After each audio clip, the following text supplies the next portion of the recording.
Welcome, Darklings, to Season 3 of the Reign of Blood podcast. I'm Ember, one of your hosts, here to introduce you to the shadowy depths of what hopes to be our most sinister season yet.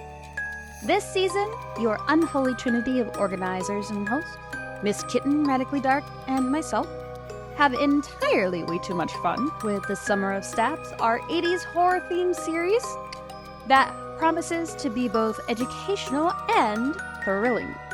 Our aim is to explore the macabre beauty that lies in the shadowed, or maybe not so shadowed, spaces of desire.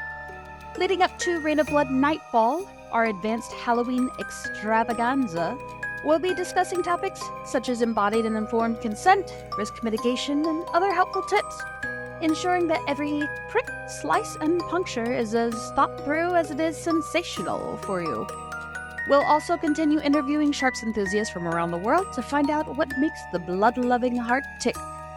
And maybe we'll talk Miss K into recording some more horror meditations for us. Join us as we explore the eerie, the edgy, and the exquisitely sharp.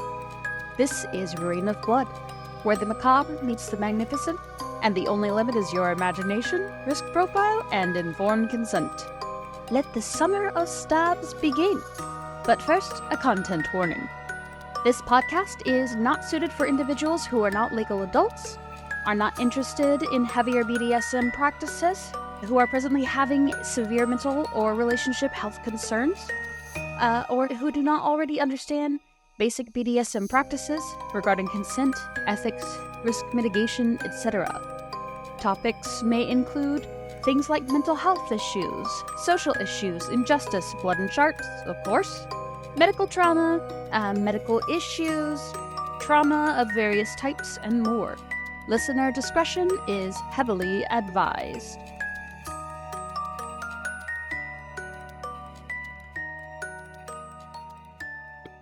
Hey, my amazing Sharps listeners. It's so good to be back with you. We're getting ready for Reign of Blood. We're counting down the days. I have one of the legends of kink in my virtual dungeon tonight. And I'm really proud to introduce and to put forward to you Cleo Dubois, and welcome her to the Reign of Blood platform and thank her for her time and for meeting with us tonight and for presenting for us at Reign of Blood. We're so excited to have Cleo. Thank you so much for joining us. Oh, you're welcome. I'm very happy to be here, even though I'm so far away from you. So, Never thought I would get to chat to somebody who has been part of my life without even knowing it so far away. So this is a bit of a legend moment for me and really special. So just huge gratitude. It means a huge amount for a little girl in Africa to be able to reach out and connect with a Kingster that has so much experience, and you've empowered my journey without even realizing it. But before I get into that, maybe you can tell the listeners a little bit about who you are and your first steps in the journey of kink. all right, I would be happy to do so. So, first, I am not American. I was French. I was raised in France and quite a long time ago. And eventually, I didn't like my life there and I wanted to find freedom and love and happiness. So, I made myself go to America, to California, during the quote unquote hippie days, and I opened myself to all kind of experiences.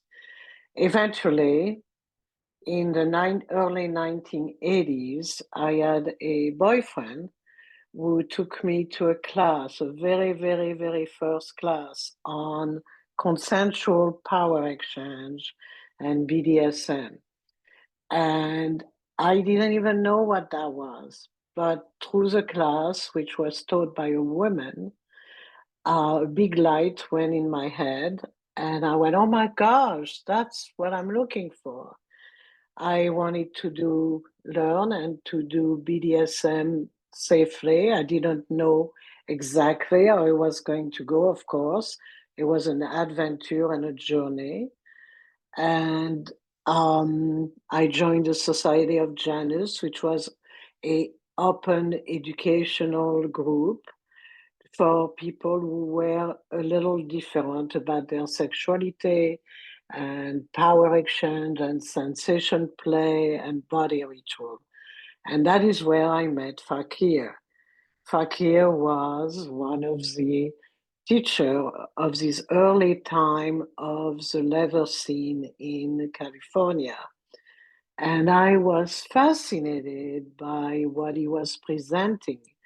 He was not presenting your usual spanking or flogging class. He was presenting things like mummification as an inner journey, as play piercing, as an exploration done in trust that could teach you about who you really are.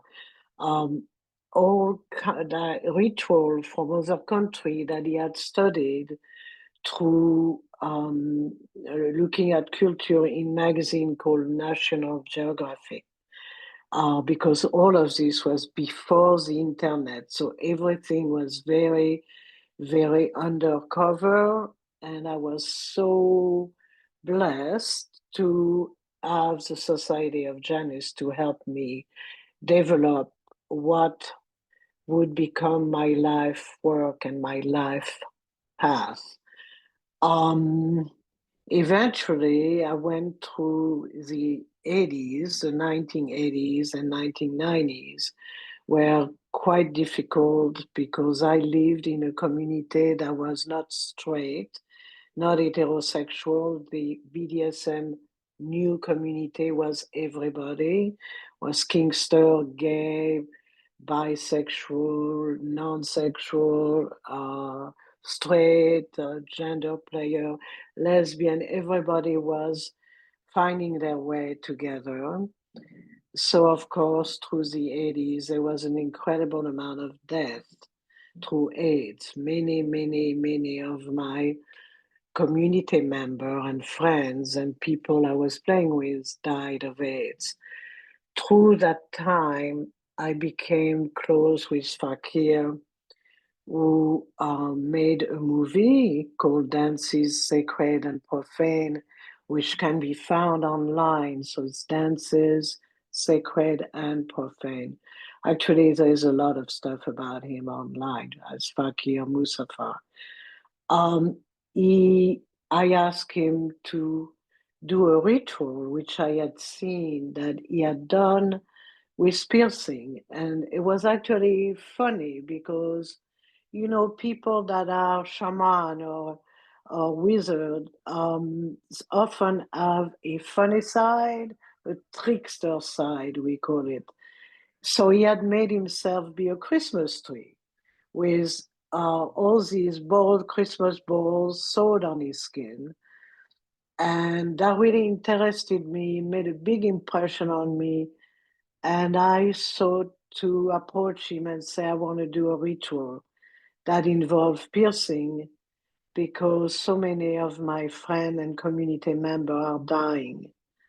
And he said yes. And that is the first introduction I had to, uh, we didn't call it needle play, we called it the ball dance. And what he did is sutured are, things that are used in surgery to sew things, little tiny round needles. He sutured balls, like Christmas ball, the kind you make on the Christmas trees, on my skin with the suture of a thread attached to them. And I had all of these balls sewed on. That picture online of me doing that, I think on my website. And what happened is was a dedication that this ritual I was doing was to say goodbye, to wish farewell to the departed souls of my friends, and to pray for the one who had the virus but were still alive. I made, it was outdoors, and we made little stations with photographs of people. And I danced really, really hard with all of the balls moving on my skin. and cried and screamed and pray. And it was really a living, moving, dancing, energetic body prayer. And that's how I really connected with Fakir. Eventually, a few years later,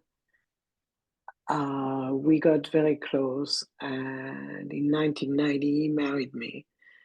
And I married him in a big redwood forest, and the entire circle of friends were all Kingster of any sexuality, in a lot of queer people, and it was a wonderful, magical um, moment, ceremony, and it lasted for 32 years, and then he passed away. But during that, my life with him, I learned a huge amount because we did many private rituals, including needle play, including suspension through hooks, including hook pull, which I still do in San Francisco every year in December to end the year. And all of these are body rituals that work with energy, introspection, dreams, wishes, and community support. So all of that became my life. And then in 2000-ish, a turn of the millennium, there was a huge interest in Europe about body ritual. And then we got to do all of these everywhere, being invited to present ball dance and hook pulls and in through art venues. And that was a big part of how those things spread. Went to England and Portugal and France and Copenhagen and even went to Japan. So those were in the early 2000s. And then I kept some level of BDSM practice in my life by creating a course, which actually at first was only for women, of erotic dominance. And during this course, there were a weekend course, all weekend. There were always moments at a class on play piercing. And actually, I could right now tell your listener a little detail of how simple it is to do that. So I'm going to do that right now. Here is a ritual that can be done between friends, between lovers, and also between by yourself.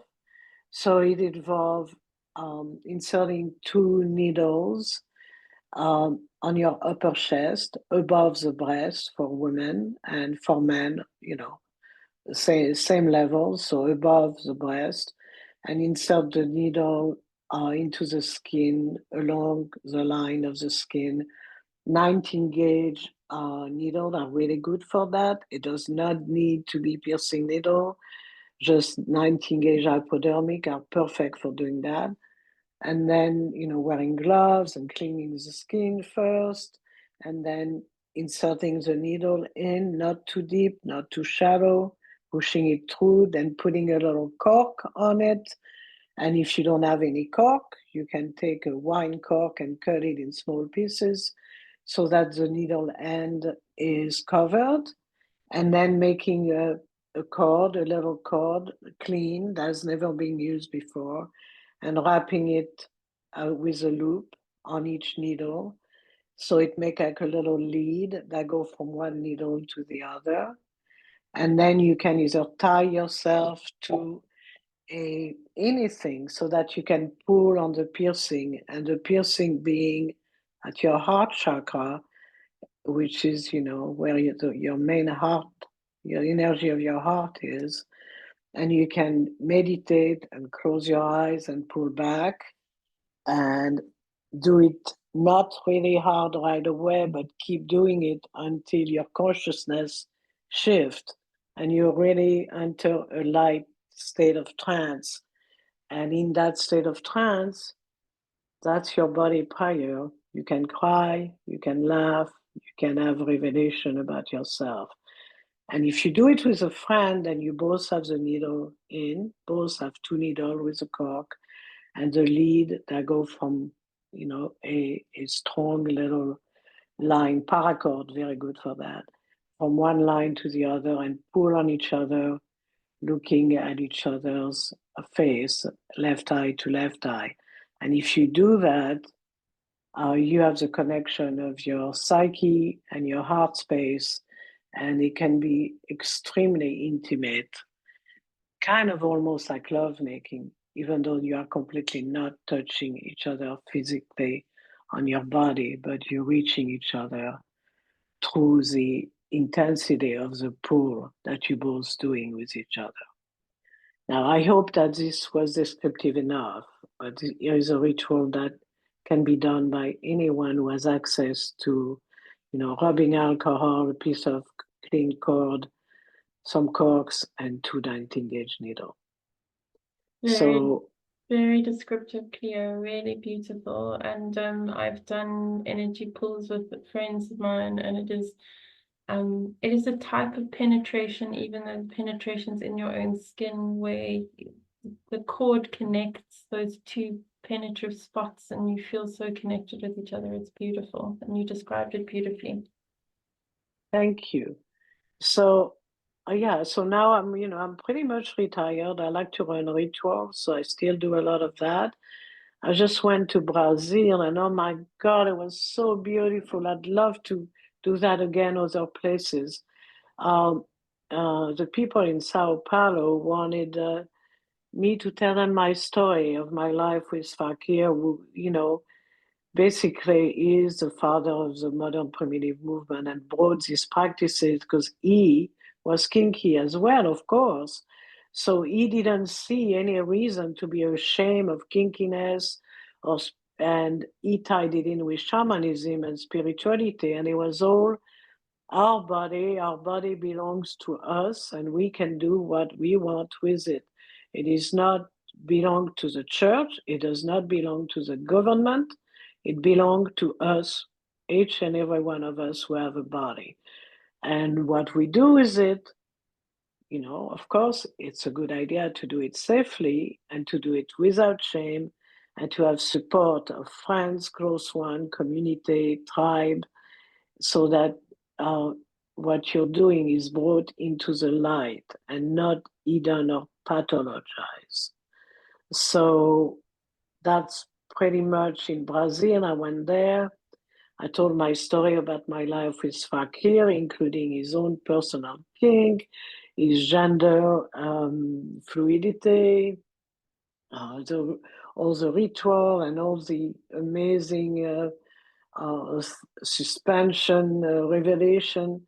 But we also went to the beach, and people created a structure so that those who wanted to did a big energy pool with hooks. There were 6 piercers who pierced everybody who wanted to do it right by the beach, and it was magnificent. And this had been repeated as well in Italy.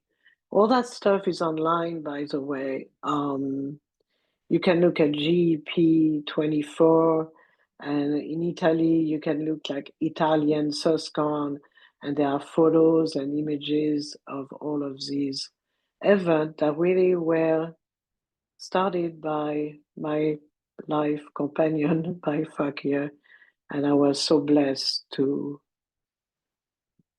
be with him in many, many ways. So that's my story so far. I absolutely love that. A lot of what I hear in your story, and I think you were the story started in a time when it wasn't acceptable to be doing a lot of those things, and you speak about being able to do things with your body because it's your own body, and that for me goes back to the foundation of something in BDSM which is the foundation of consent for me and autonomy over our own body. And I think in today's culture, we've lost that so much. We've so forced to But we're conform. also gaining it. We lost it because that's a Judeo-Christian. That was Fakir's entire life work, was about that very thing. Your body belongs to you, doesn't belong to the church, doesn't belong to your country, it belongs to you, and you may do as you see fit for yourself, and therefore find yourself, because really body is a way to spirit. And that was the two messages that shine light on my entire life. Is also body is the door to spirit. So those experiences that we have, if we are strong enough, clear enough, have enough support from friends, and are brave enough and courageous enough, those experiences would make us, any of us, stronger, better human being, more open. I really, really believe that. And yes, consent is definitely, consent also for yourself. Like, I want to do that. I take responsibility. I want to experience the discomfort of some of these practices, so that if I keep at it long enough, or I repeat it long enough, I will get to the other side, because there is always a part where you have to go through. It's like submission, it's a little bit like that. You have to submit to the energy, and then the door opens, and then you see the bigger picture of you, how much bigger you are. There is a film out there. It's called The Fakir Profile. It's a little French film. I don't have the link with me right now, but that's a 15-minute film. Look for it on the internet. It's called The Fakir Profile. And if you cannot find it, contact me. I will try to look for it for you. I have the original, but I know it's online somewhere. And that's the message of that, is be yourself. Let yourself be as big as you really are. And a lot of people are getting this now, all over. All these people doing suspension all over the place. I mean, I just heard of four different places, kinky leather places who do hook pull now. Four more. Before there were two. Now there is probably 8 or 10, probably even more than that. So we are growing in number. We are growing in learning. We are growing. There's a new book out. Oh God, if you cannot get that book, stay in touch. It's called Kink Is. Kink, K-I-N-K is. Yeah. Just came out a week ago. That book is incredibly good. So all of your listeners, the book Kink Is, highly advertised online. It's easy to read, tons of photo. It addresses any kink of anybody, of any gender, any sexual persuasion, and I think it's going to help in every country. Love that. Thank you for those links. I've written all of them down. I'll add them all to the show notes at the end so that people can find them that way too. Thank you. And I love that you speak about, you love that you speak about consent starts with self. And I think in my journey, that was so much. I'd said yes to so many things that inside I wanted to say no to. And the journey of King for me has been so empowering because it's been consenting with myself. So I really love exactly. that. Exactly. You got it. Love to hear it back from you. That was just really beautiful.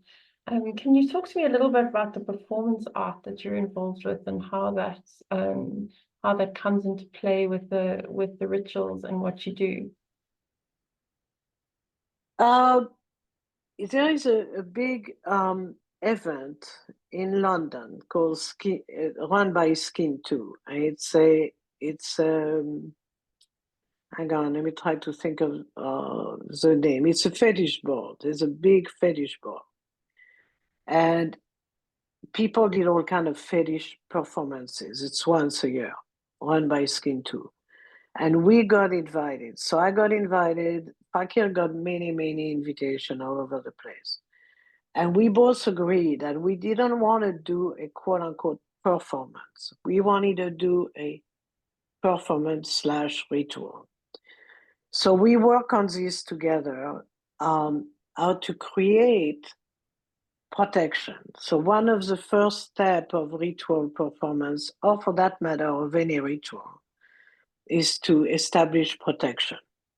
So you establish protection by verbal declaration. You might call on your private guide.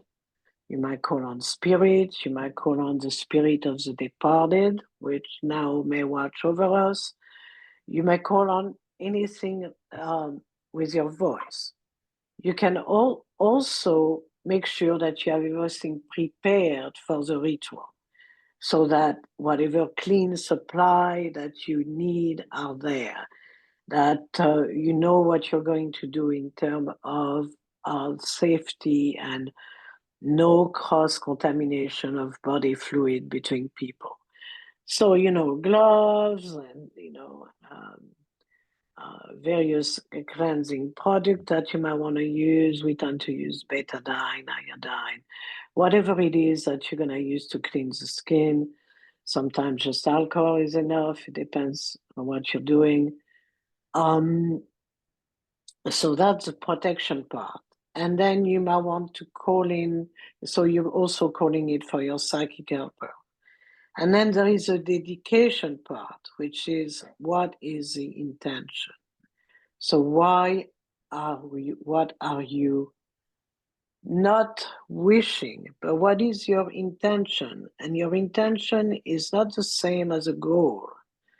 So it's not something you have to reach, like, oh, I must make this goal. No, it's your intention might be, I have some pain inside me from a family member being sick or dying, or a lover not wanting me in their life anymore, or I have some happiness in my life about an event that a big ceremony or a big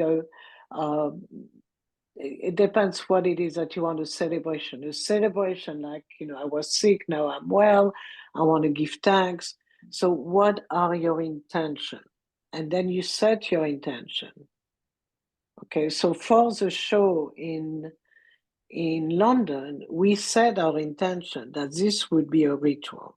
It would not just be a performance.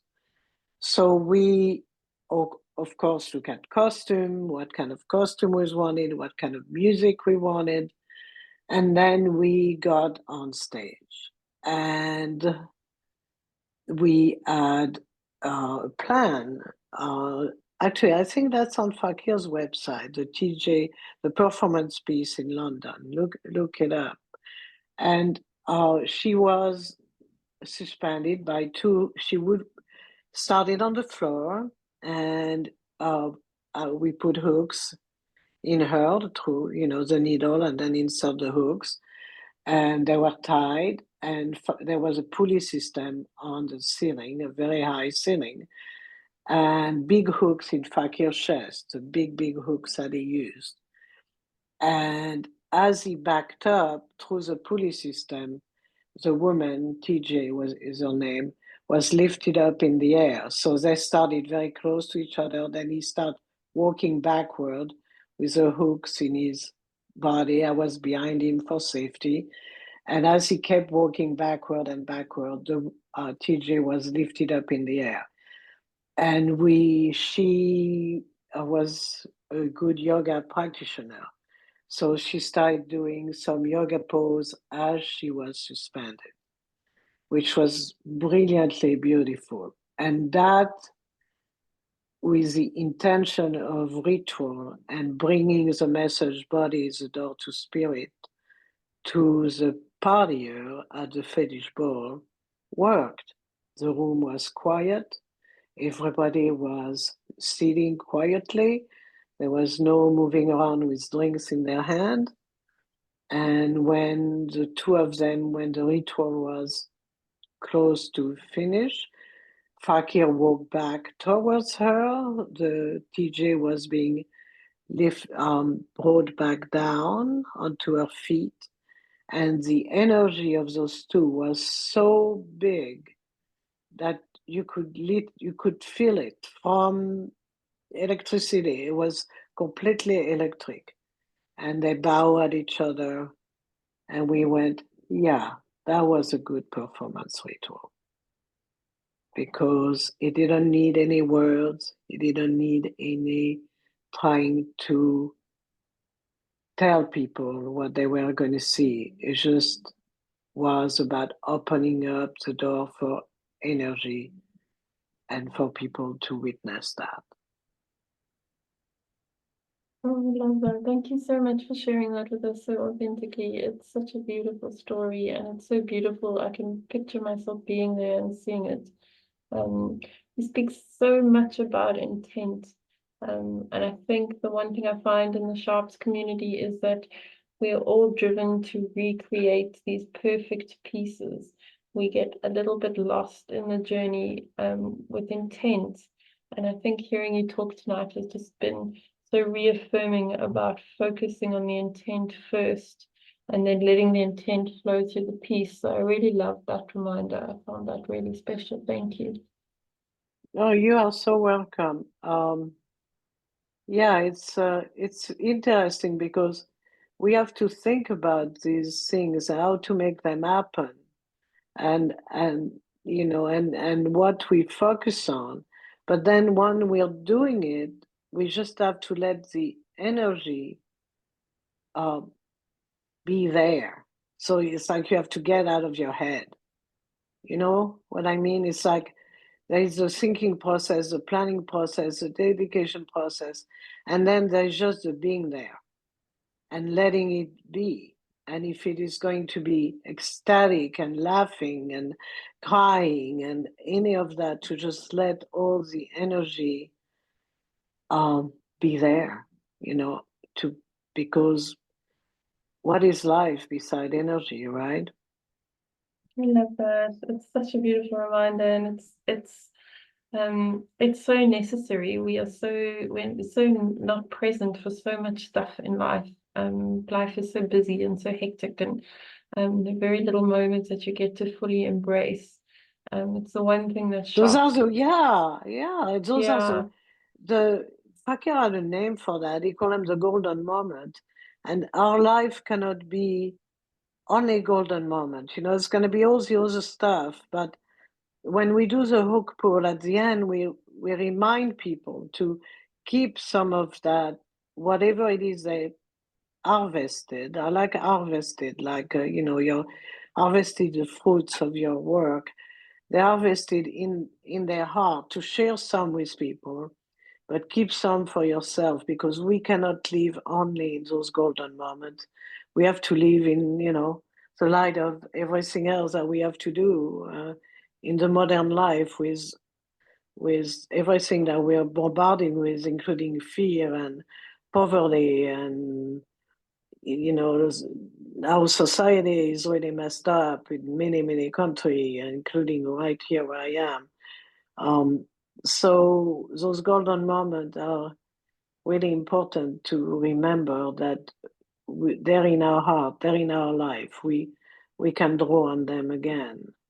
Next time we do a needle scene with somebody, next time we decide to have a friend that wants, to release pain or to go on a journey, and you have, 100 needle prepared, and you can do them all and make a beautiful pattern, and meanwhile their electric body is open. That was another thing I learned from Fakir, was the electric body. There's a lot of writing on that, by the way, about the fact that we have our body, and then all around it is our electric body. And when you pierce the skin, you don't just pierce the skin, you pierce and access the electric body. And that has been an amazing thing for me to realize. This is why we keep doing those hook pull, is that even if people don't call it their electric body, when they pull long enough on those hooks, something happens. and there's a little shift of consciousness for them. And maybe they will talk about it, maybe not, but whatever it is, they experienced it. And that's why it's really good to call for protection, have the right energy with the right people around you that are supportive, that people don't bring negativity into the space. You know, it's shamanism, you know, I'm sure you know that. You probably are a shaman yourself because you're leading all that group over there. So she's laughing. So I'll take it as yes. The crazy girl from Africa who doesn't give up. This has been an incredible conversation. I'd like to talk to you more about chakras and about energy, though. Fascinated by how you can connect it with needles. Well, it is, you know, if you just pay attention to it, but you have to get out of your hair. So how do I do that? When I do a needle scene, I prepare everything in advance. So if the person need to hear me open the needle, open the cap, you know, so I take off the cap, I leave the cap on, I remove the plastic piece, okay, and then the needle has not been touched. The cap is on, but I prepare them all. So if I think I'm gonna do 50 needle, I open the seal, the plastic seal that's on top of it, and then I lay everything down.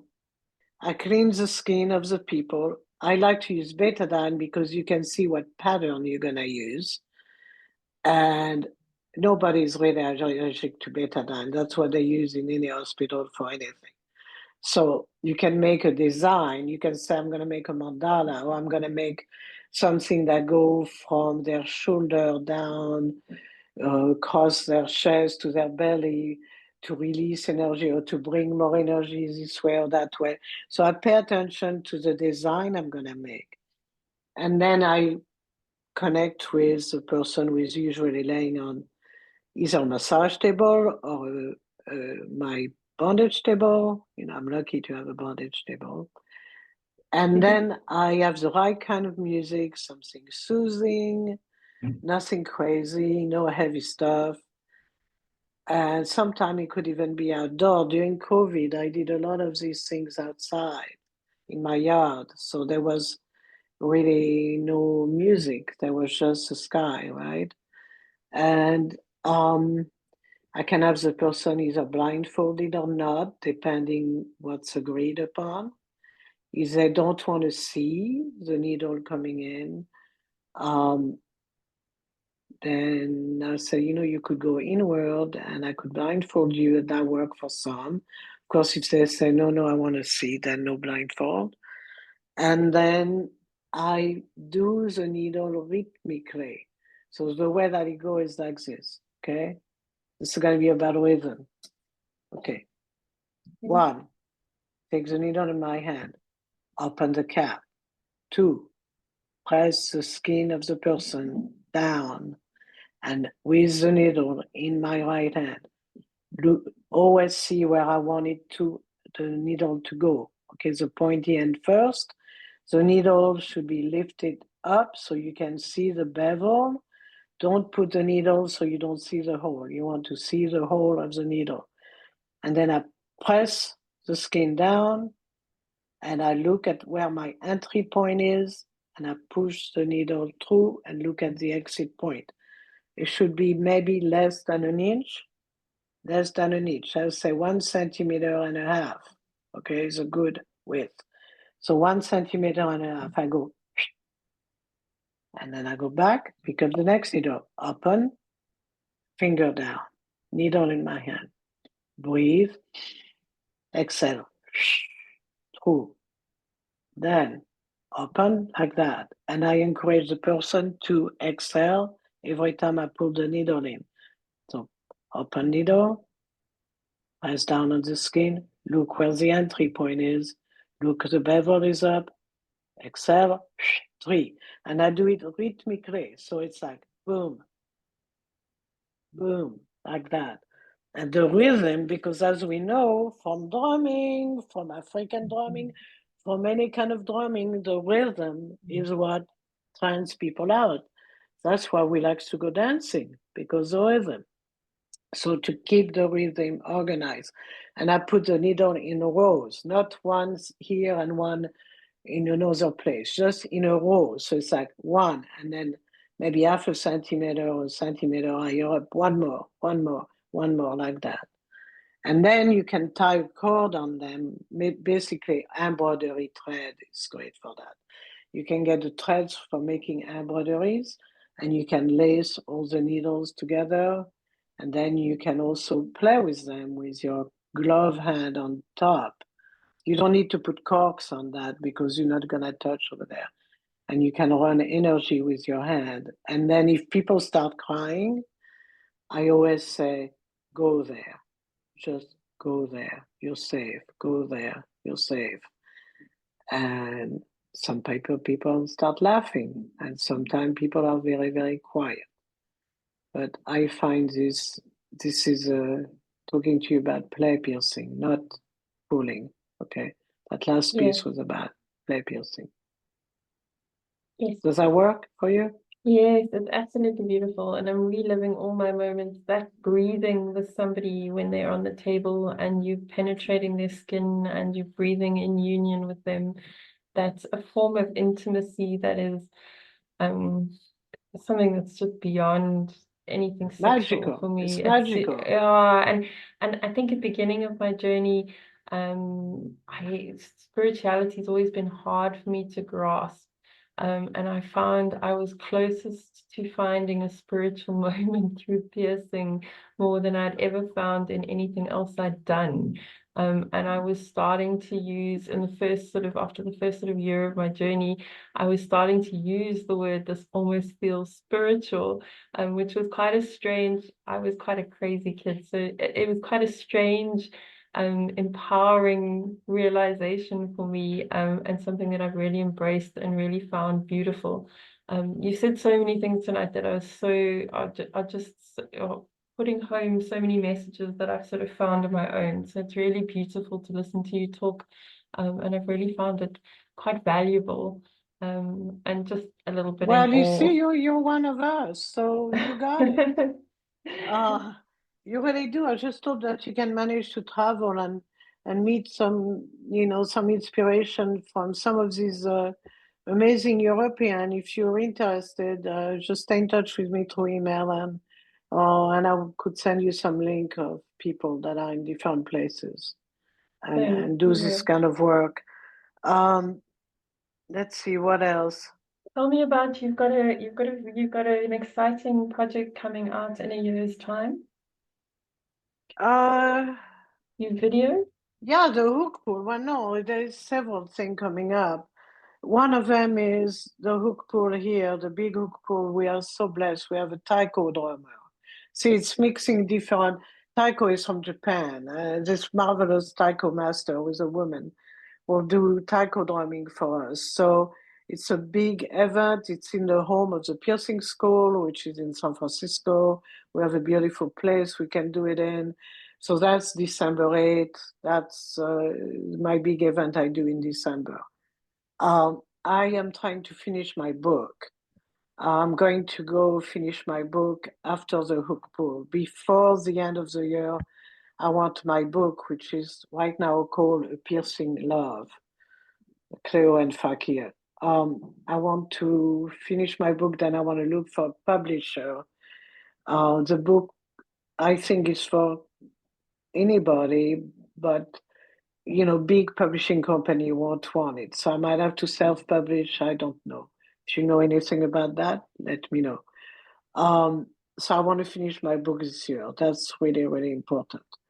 I started working on it as a grief book, and then it grew into a big story about reclaiming from abuse, from sexual abuse, from intense sexual abuse, psychological abuse, escaping bad situation, finding myself, teaching people, etc., etc.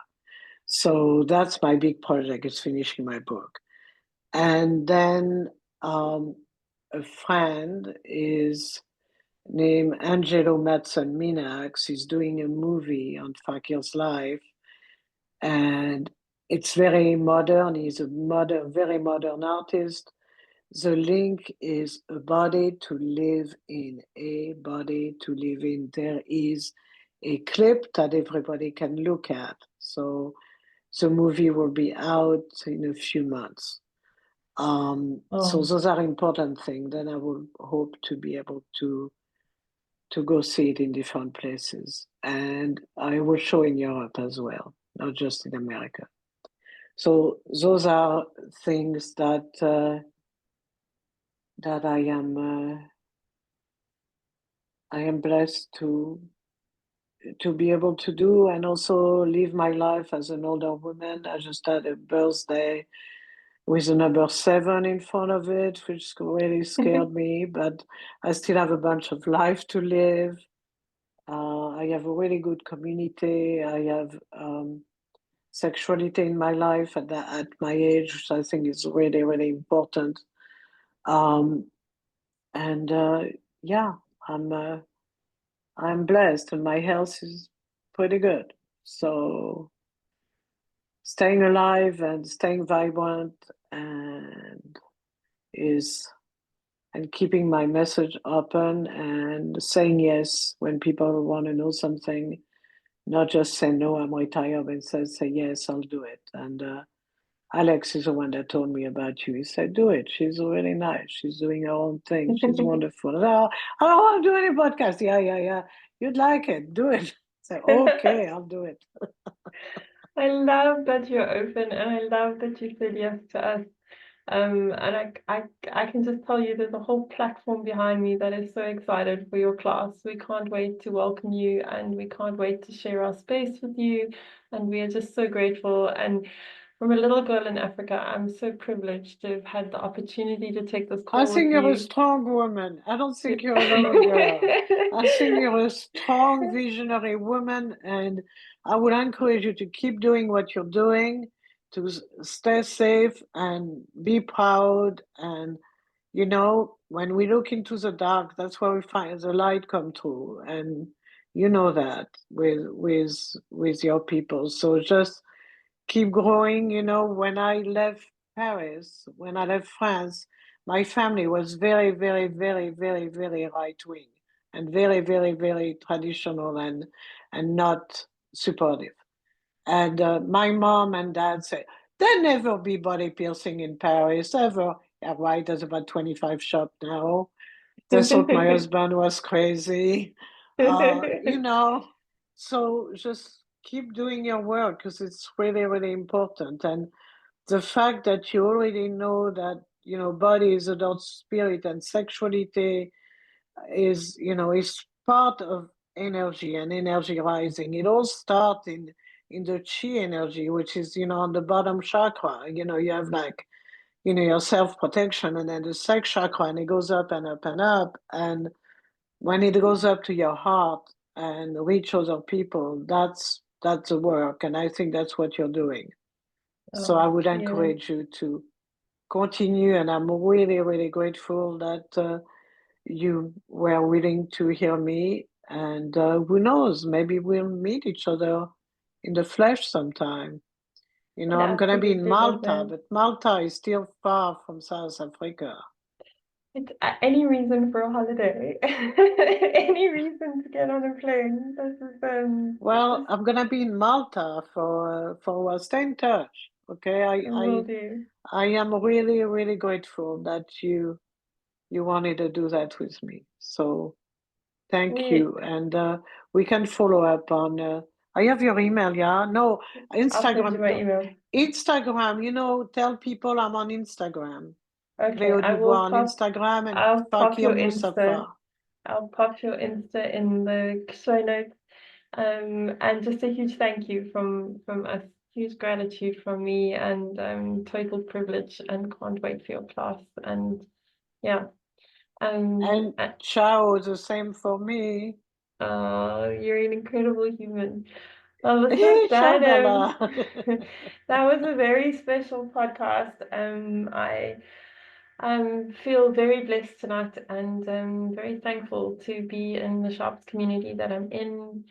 We've got Rain of Blood coming up in 2 weeks' time. If you don't have your ticket, I don't know what you're doing with your lives. You better get a ticket. You're going to miss a whole lot of amazing stuff. We have 50 videos on our on-demand that have already been released. So all your needle basics are there.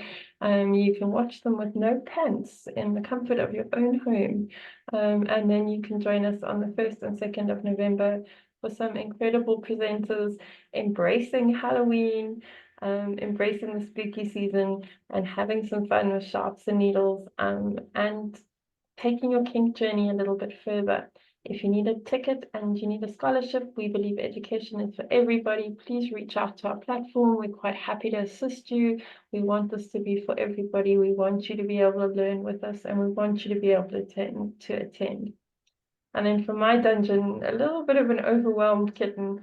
So thank you to the most amazing human, Cleo, again, and good night to all my listeners. Lots of love from my dungeon to yours, wherever you are.